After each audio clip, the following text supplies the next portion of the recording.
So, let me guess how you found cryptocurrencies. Your friends have bought some. You even heard a few people became millionaires overnight.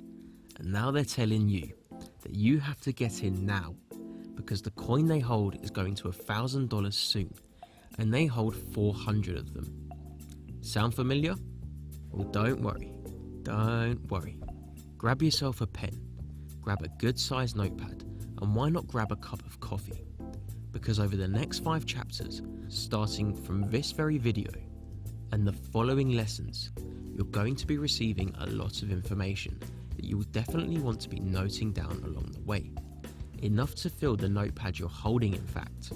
I've made this even easier to achieve. Notice the little camera icon in the corner? Well, every time you see that, I want you to pause the video and note down everything you see. Whether you understand it or not, this will benefit you moving forward.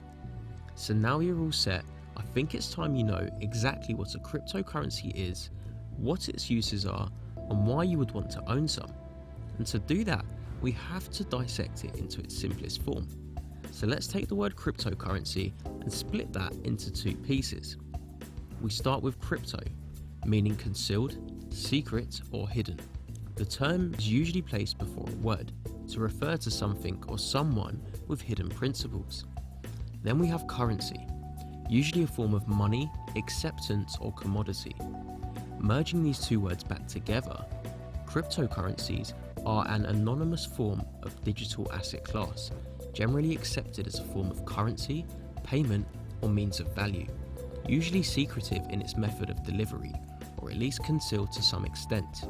Some other essential facts to know are: a cryptocurrency cannot be counterfeited due to the use of cryptography for security.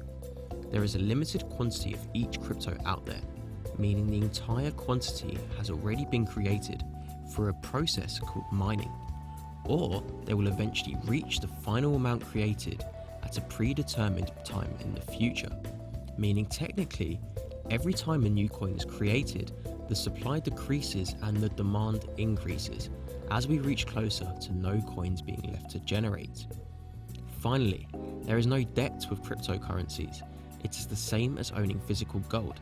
The crypto you own is real and the actual thing, unlike the numbers in your bank account, which are created without the actual asset needing to back it up.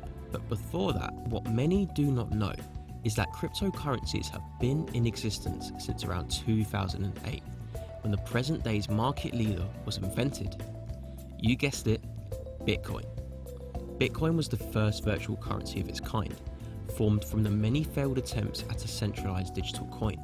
Its creator, Satoshi, who to this day remains anonymous, found that by handling all transactions sent between peers on a network called the blockchain, verified by miners, which we stated earlier, a decentralized network is formed from this, meaning no third party such as a bank or government can interfere.